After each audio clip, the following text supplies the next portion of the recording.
ミッションを乗せ替えてから初めてのミッションオイル交換です。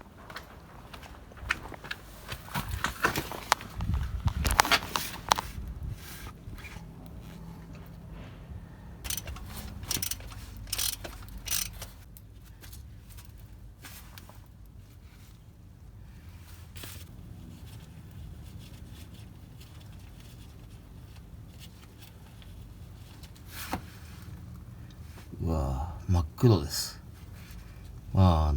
中のモリブデングリスが、溶けたから、溶けて混じってるから、真っ黒なんでしょうけど、真っ黒だし、やたらと粘っこい。よ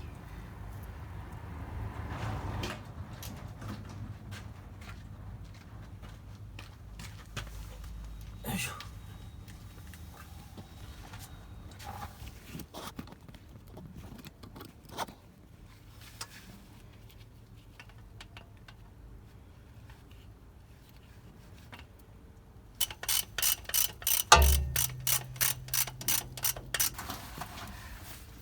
日産純正オイル。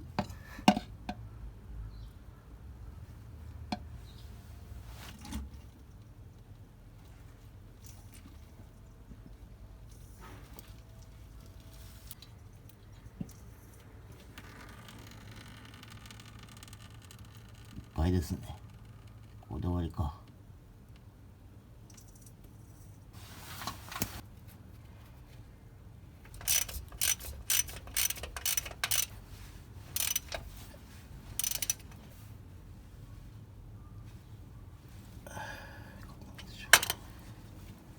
よし。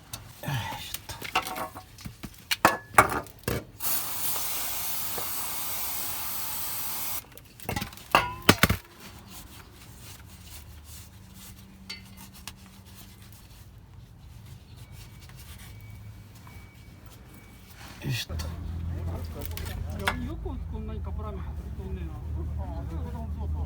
なあ。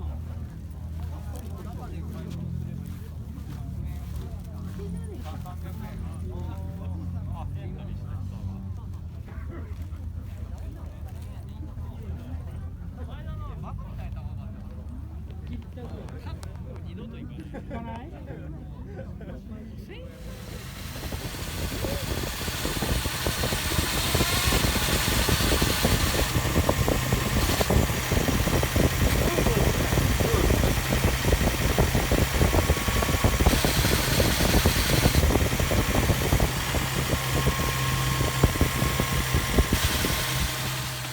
新品キャップ綺麗なもんですよね。綺麗なもんだけど、本当にこれで治んのかなーっていうのはちょっとね、何かと。まずこれが荒れてて、なんか粉が浮いちゃってるっていうのはありますけど、じゃあちょっと入れ替えるか。これが1番のマークですね。これが1番か。またね、これ一コマずつずれてたなんてなったらね、あれですか。エンジンかんでください。そうですね、1番。じゃあちょっと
バネが一本ないな。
ああ、そっか、後ろのピンを外さないと合わせんねえかな。